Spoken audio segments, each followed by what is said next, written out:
बृहन्मुंबई महानगरपालिका शिक्षण विभाग वर्चुअल ट्रेनिंग सेंटर द्वारा मैं भारती सरोदे आपका स्वागत करती हूँ। नमस्ते बच्चों, कैसे हो? मैं हूँ आपकी हिंदी की टीचर भारती सरोदे। नमस्ते मेरे प्यारे प्यारे बच्चों, 7वीं कक्षा के सुलभ भारती का अभ्यास करेंगे। दूसरी इकाई का 7वां पाठ रहस्य, जो डॉक्टर हरिकृष्ण देवसरे ने लिखा है, यह हमने पढ़ा है। यह पाठ एक कहानी थी। इस कहानी में आर्यन और कनिष्का ने कैसे साहस दिखाकर डाकुओं का पता लगाया, यह बात हमने जान ली है।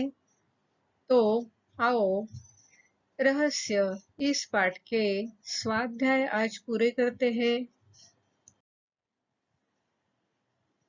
स्वयं अध्ययन इस शीर्षक के अंतर्गत हिंदी मराठी के समानार्थी मुहावरे और कहावतें सुनो, उनका द्विभाषी लघुकोश बनाओ, जैसे अदजल गगरी छलकत जाय। इसका मतलब उथळ पाण्याला खळखळाट फार। तो आइए देखते हैं हिंदी मुहावरे और उनसे समानार्थी मराठी मुहावरे। आंख में धूल झोंकना, डोळ्यात धूळ फेकणे, जान मुट्ठी में लेना, जीव मुठीत धरने, कमर कसना, कंबर कसने, आसमान फटना, आभाळ फाटणे, उंगलियों पर नचाना, बोटावर नाचविणे, चिराग तले अंधेरा, दिव्याखाली अंधार, जहाँ चाहो वहाँ राह, इच्छा तिथे मार्ग, जैसा दाम वैसा काम, दाम तसे काम, हात कंगन को आरसी क्या, हातच्या काकणाला आरसा कशाला, ढाके 3 पात, पळसाला पाने 3च. अधजल गगरी छलकत जाय, उथळ पाण्याला खळखळाट फार, चारो खाने चित करना, चारी मुंड्या चित करणे, मुंह से लार टपकना, तोंडाला पाणी सुटणे, बंदर क्या जाने अद्रक का स्वाद, गाढवाला गुळाची चव काय, भनक लगना, कुणकुण लगणे, करवट बदलना, कुस बदलणे, नाच न जाने आंगण टेढा, नाचता येईना अंगण वाकडे, कमर तोडना, कंबरडे मोडणे. बताओ तो सही इस शीर्षक के अंतर्गत अंधश्रद्धा निर्मूलन संबंधी स्वयं किए हुए कार्य बताओ। यह कार्य घर में, विद्यालय में और परिवेश में आपने किस तरह किया है, इसकी जानकारी देनी है। घर में, मेरे घर में जब कोई कांच टूटता था, तब दादी कहती थी कि आज जरूर कुछ बुरा होगा, लेकिन मैंने उनको समझाया कि ऐसा कुछ नहीं होता है। कांच एक वस्तु है और वह कभी भी गलती से गिरकर टूट सकता है। और फिर एक दिन सुबह उनके हाथ से कांच टूटा तो उनका मन घबरा गया, लेकिन उस दिन कुछ भी बुरा नहीं हुआ। उस दिन दादी समझ गई, सच में वे आज तक अंधश्रद्धा में जी रही थी। तो आओ आगे विद्यालय में किस तरह काम किया है। मेरा दोस्त रमन केवल परीक्षा के समय ही पढ़ाई करता था, क्योंकि वह मानता था कि भगवान उसे परीक्षा में पास कर देंगे। वह हर साल परीक्षा में पास होने के लिए मन्नतें भी मांगता था। एक दिन मैंने उसे समझाया कि भगवान पर श्रद्धा रखना अच्छी बात है, लेकिन भगवान तुम्हें परीक्षा में पास कर देंगे, यह अंधश्रद्धा रखना सही नहीं है। भगवान केवल मार्ग दिखाएंगे और तुम्हें कड़ी मेहनत करके उस मार्ग से अपने लक्ष्य की ओर बढ़ना होगा। तुम्हारा लक्ष्य परीक्षा में अच्छे अंकों से उत्तीर्ण होना है, तो उसके लिए तुम्हें पढ़ाई करनी पड़ेगी। मेरे दोस्त को मेरी बात समझ में आ गई। फिर हम दोनों मिलकर रोज एक साथ पढ़ाई करने लगे और दोनों परीक्षा में अच्छे अंकों से पास हो गए। परिवेश में हमारे सोसाइटी में एक युवक साधु जैसा भेष बनाकर रोज आता था और भगवान के नाम पर पैसे मांगता था। सब लोग भगवान के नाम पर उसे 10-20 रुपए देते थे। एक दिन मैंने उस साधु को सड़क किनारे एक दुकान के पास सिगरेट पीते देखा। तब मैं समझ गया कि यह हमारी सोसाइटी और अन्य घरों से भगवान के नाम पर पैसे मांगता है तथा उन पैसों से व्यसन करता है। यह बात मैंने घर पर बताई और फिर मेरे पापा ने यह बात सोसाइटी के सदस्यों को बताई। तब लोग समझ गए कि ये ऐसे पाखंडी लोग किस तरह हम जैसे लोगों को अंधश्रद्धा में डालकर हमसे पैसे मांगते हैं। एक दिन जब वह सोसाइटी में आया तो साधु को किसी ने पैसे नहीं दिए। सभी उससे कहने लगे, इतने हट्टे कट्टे हो, मेहनत करके खाओ, भगवान के नाम पर लोगों को ठगना बंद करो। उस दिन के बाद वह साधु फिर कभी हमारी सोसाइटी में नजर नहीं आया। देखो तो, ये तीनों ही घर में, विद्यालय में और परिवेश में ये जो घटनाएं हमने यहाँ पढ़ी है, इन्हें आप अपने कॉपी में लिख लेना। विचार मंथन इस शीर्षक के अंतर्गत श्रद्धा और विज्ञान, जीवन के दो पक्ष महान, इस सुवचन का हमें विस्तार करना है। तो आओ इसके बारे में कुछ लिखते हैं। यह सत्य है कि श्रद्धा और विज्ञान हमारे जीवन के दो महान व महत्वपूर्ण पक्ष है। जीवन में किसी भी लक्ष्य को प्राप्त करने के लिए व्यक्ति में अपने कर्मों के प्रति श्रद्धा भाव होना आवश्यक है। यदि व्यक्ति अपनी मंजिल पाने के लिए सही राह पर पूर्ण श्रद्धा अर्थात विश्वास के साथ आगे बढ़ता जाता है, तो उसकी सफलता निश्चित है। हालांकि इसे भी झुठलाया नहीं जा सकता है कि किसी भी मंजिल को प्राप्त करना आसान नहीं होता है। उसके लिए व्यक्ति को बड़ी-बड़ी मुश्किलों का सामना करना पड़ता है। विज्ञान की सहायता से हम अपनी राह की इन मुश्किलों को काफी हद तक सुलझा सकते हैं। अतः यदि व्यक्ति अपने जीवन में श्रद्धा के साथ वैज्ञानिक दृष्टिकोण अपनाता है, तो उसकी सफलता सुनिश्चित है। मैंने समझा इस शीर्षक के अंतर्गत हमने जो कहानी पढ़ी है रहस्य, इस कहानी द्वारा हमने क्या समझा है, इस बात को हमें लिखना है। तो आओ देखते हैं। हर इंसान को अंधविश्वासों से दूर रहते हुए वैज्ञानिक दृष्टिकोण को अपनाना चाहिए। हर एक बात के पीछे जरूर कोई ना कोई वैज्ञानिक तत्व छिपा होता है, उसे हमें ढूंढना चाहिए। किसी भी बात पर बिना सोचे विश्वास करना अंधविश्वास कहलाता है। अंधविश्वासों के कारण हमारा नुकसान ही होता है। इसीलिए हमें अंधविश्वासों से दूर रहना चाहिए। वैज्ञानिक दृष्टिकोण को अपनाते हुए सच्चाई का पता लगाने के लिए निडर होकर प्रयत्न करना चाहिए। वाचन जगत से इस शीर्षक के अंतर्गत टिप्पणी बनाने हेतु समाचार पत्र से बहादुरी के किस्से पढ़ो और संकलन करो। तो आओ एक किस्सा मैं आपको बताती हूँ। आप इसी तरह के और भी किस्से संकलित कर लेना। वीरता का सबसे बड़ा सम्मान भारत अवार्ड केरला के रहने वाले आदित्य को प्रदान किया जाएगा। आदित्य ने पर्यटकों से भरी एक बस में आग लग जाने पर बहादुरी दिखाते हुए उस बस के शीशे तोड़कर 40 से ज्यादा लोगों की जिंदगी बचाई। आदित्य उस बस में सवार था और आग लगने के बाद बस का ड्राइवर बस छोड़कर भाग गया था और यात्री धुआं भरने की वजह से चीख पुकार करने लगे थे। ऐसे में आदित्य ने सूझबूझ दिखाते हुए बस के शीशे को तोड़ दिया, जिससे यात्री बाहर निकल पाए।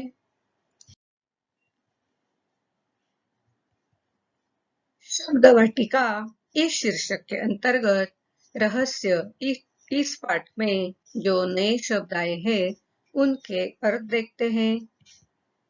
सन्नाटा यानी नीरव शांति, सरपट यानी तेज भागते हुए, कपोल कल्पना इसका मतलब है मन से गढ़ी हुई बात, रहस्य यानी गुप्त या भेद की बात, सलाह मशविरा इसका मतलब है विचार विमर्श, बहस या चर्चा, इंतजार यानी प्रतीक्षा, अवसर इसका मतलब है मौका, खतरा यानी धोखा, बीचों बीच मध्य भाग में, लुढ़कना यानी लेटना, सावधानी यानी सजगता, छाया यानी परछाई, खतरनाक यानी भयानक, अफवाह यानी झूठी खबर, रहस्य इसका मतलब है भेद या गुप्त बात, क्रियाकलाप इसका अर्थ है काम या कर्म, राहजनी यानी रास्ते में लूटना, पेशा यानी धंधा, तलाश खोज,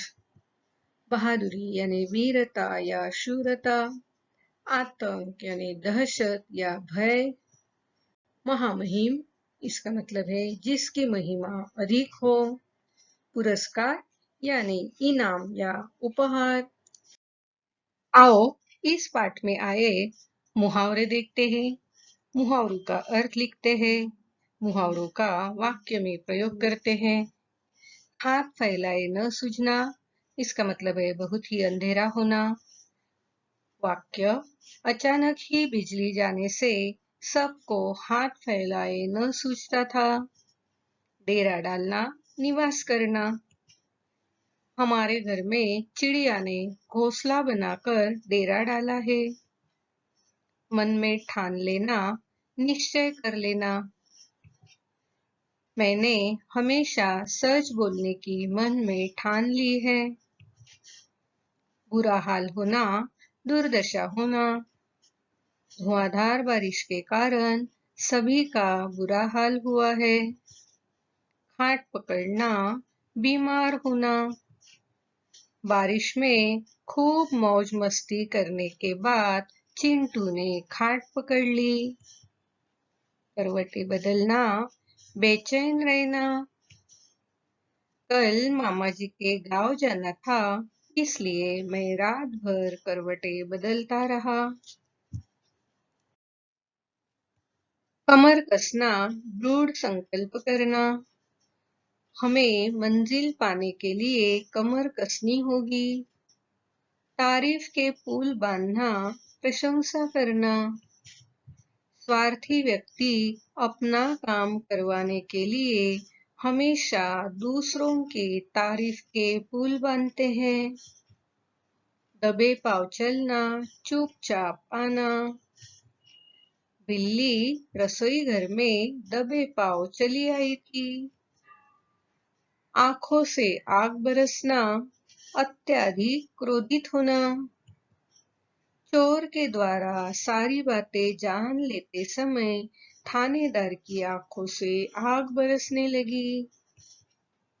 आंखें खुली की खुली रहना, चकित रह जाना। जन्मदिन पर पिताजी ने मुझे साइकिल भेंट दी, उसे देखकर मेरी आंखें खुली की खुली रह गई। खून पसीना एक करना, कड़ी मेहनत करना। किसान खेती करते समय खून पसीना एक करते हैं। हथियार डालना, आत्मसमर्पण करना। घमासान लड़ाई के बाद डाकुओं ने हथियार डाल दिए।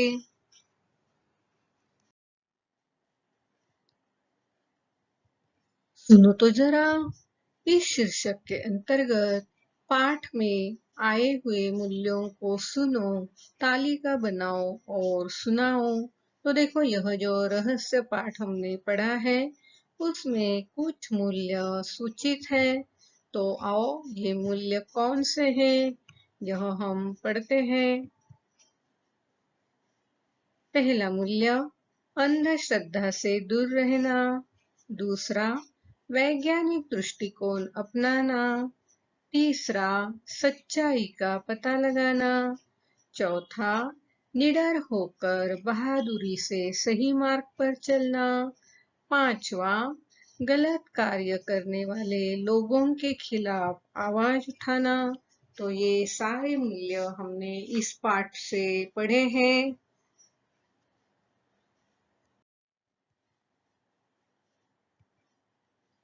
सदैव ध्यान में रखो, इस शीर्षक के अंतर्गत बड़ों की आज्ञा का पालन करना चाहिए, यह बात हमें बताई गई है। सच है बच्चों, हमेशा बड़ों की आज्ञा का पालन करना चाहिए, क्योंकि अच्छा बोलना, दूसरों की मदद करना और माता पिता तथा बड़ों का आदर सम्मान करना ही संस्कार है।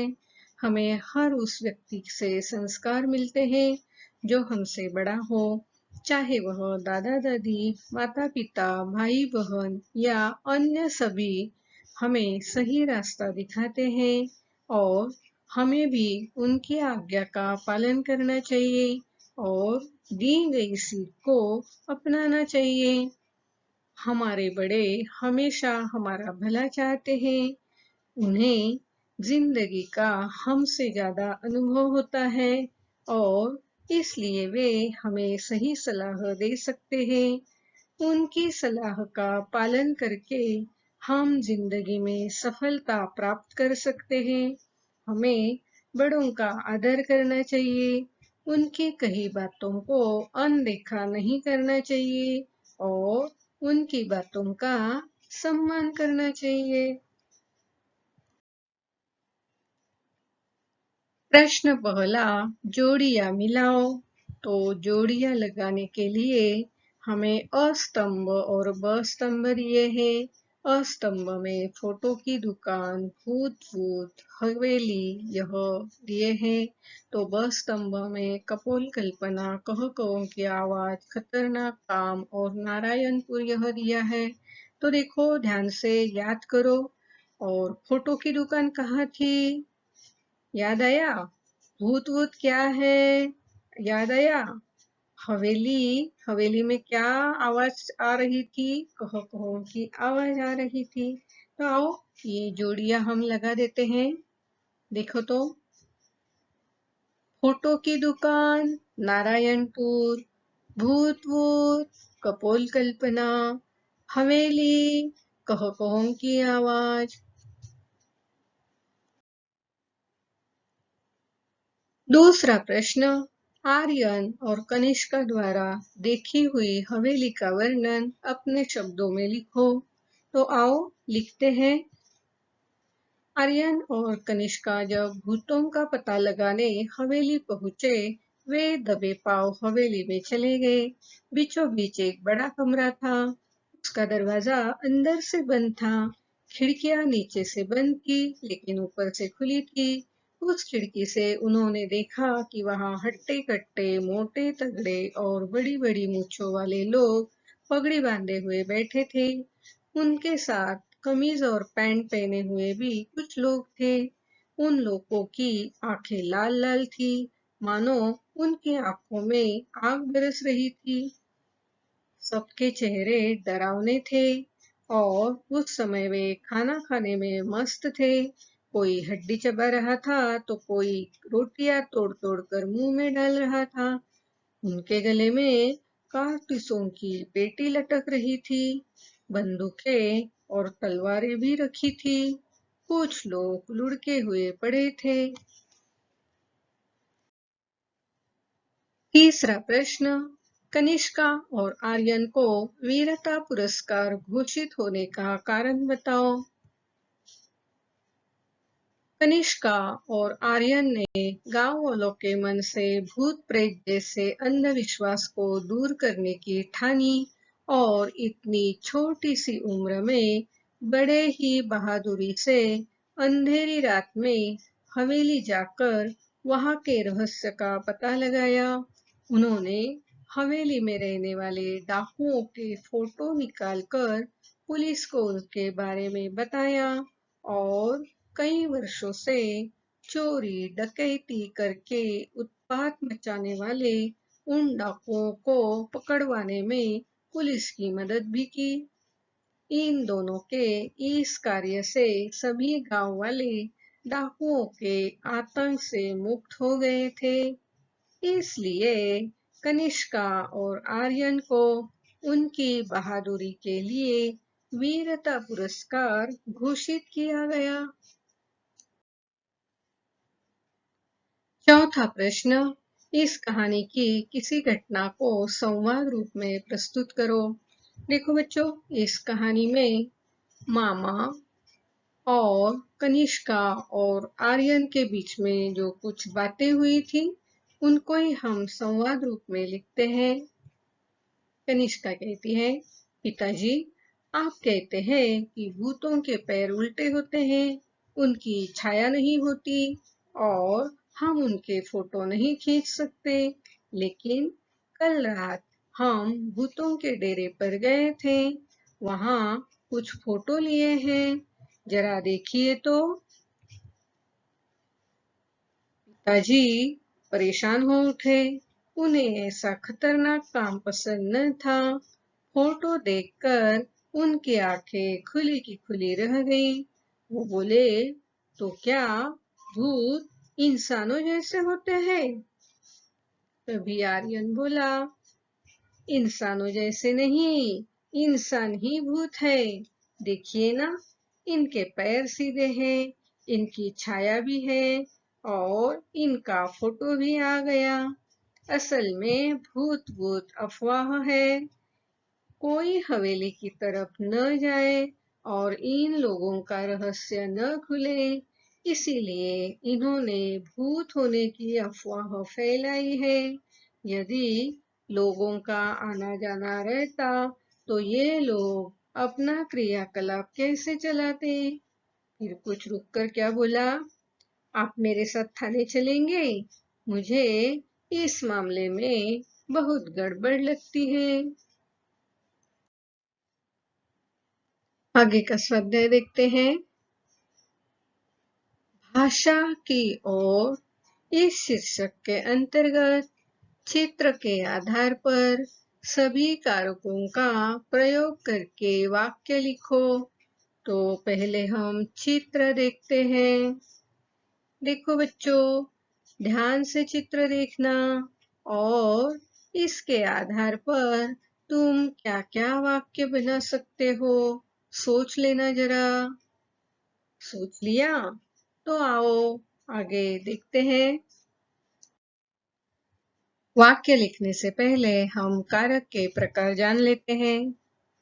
व्याकरण में संज्ञा या सर्वनाम का क्रिया से संबंध जिस रूप से जाना जाता है उसे कारक कहते हैं। कारक यह इंगित करता है कि वाक्य में संज्ञा या सर्वनाम का काम क्या है। देखो तो, कारक के 8 प्रकार हैं। कर्ता, कर्म, करण, संप्रदान, अपादान, संबंध, अधिकरण और संबोधन। तो कर्ता के विभक्ति चिन्ह है ने, उसका अर्थ है काम करने वाला। कर्म के विभक्ति चिन्ह है को, जिस पर काम का प्रभाव पड़ता है। करण के विभक्ति चिन्ह है से, के साथ, के द्वारा, जिसके द्वारा कर्ता का काम करता है। संप्रदान के चिन्ह है के लिए, को, जिसके लिए क्रिया की जाए। अपादान से, अलग, जिससे अलगाव हो। संबंध का, की, के, रा, रे, री, ये अन्य पदों से संबंध जोड़ता है। अधिकरण में, पर, क्रिया का आधार। संबोधन हे, अरे, ओ, किसी को संबोधित करना, बुलाना या पुकारना, तो ये जो विभक्ति चिन्ह है यही कारक है और इनका हमें वाक्य में उपयोग करना है। तो आओ हर एक कारक का हम वाक्य में उपयोग करते हैं। आओ वाक्य बनाने से पहले एक बार चित्र को ध्यान से देख लेते हैं। क्या क्या दिखाई दे रहा है चित्र में?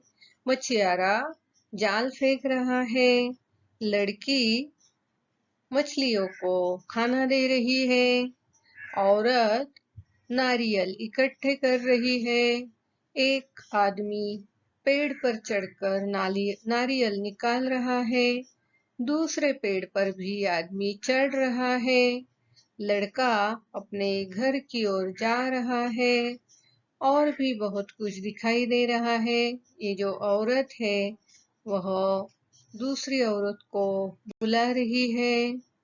तो और भी कुछ वाक्य इससे बनते हैं। तो आओ हम कारक का उपयोग करके कुछ वाक्य बनाते हैं इस चित्र के आधार पर।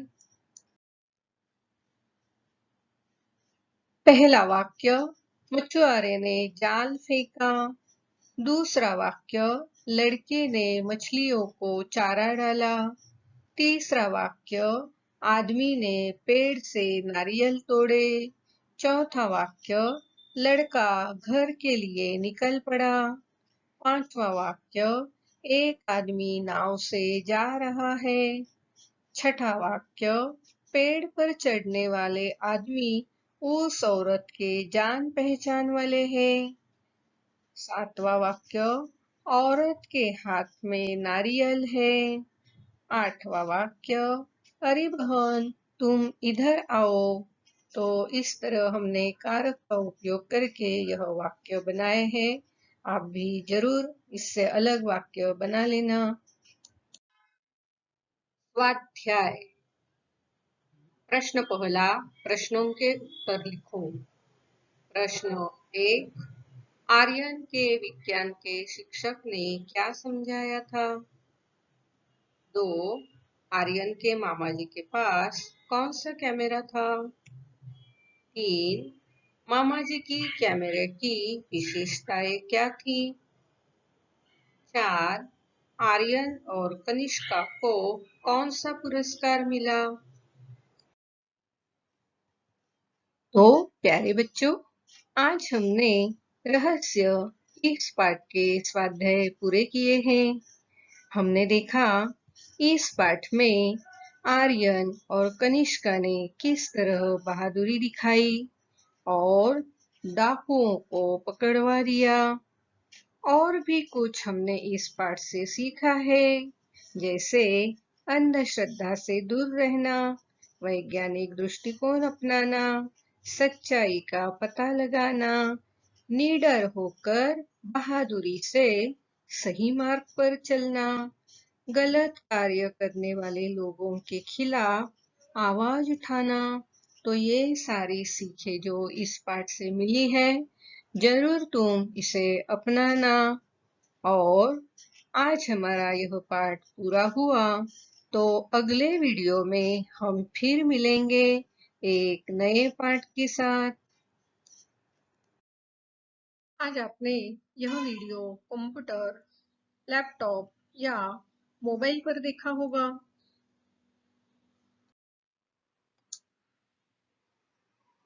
वीडियो के नीचे आपको इस तरह का एरो दिखाई देगा। इस एरो को क्लिक करते ही आपके सामने डिस्क्रिप्शन बॉक्स खुल जाएगा। डिस्क्रिप्शन बॉक्स में आपकी कक्षा, विषय, घटक तथा शिक्षक का नाम होगा और साथ ही आपने जो वीडियो देखा है उस पर आधारित कुछ प्रश्न होंगे जिसके उत्तर आप अपने कॉपी में लिखना है। और हाँ, साथ में ही एक गूगल लिंक दी गई है। इस लिंक को क्लिक करके जो फॉर्म आएगा उसे आपको भरना है। इस तरह का गूगल फॉर्म आपके सामने खुल जाएगा, जिसे क्लिक करके भरना है और अंत में यह जो सबमिट का बटन है उसे दबाना है। और हाँ, अगली बार 7वीं कक्षा का हिंदी विषय का वीडियो देखने के लिए हमारा ये थंबनेल जरूर याद रखना।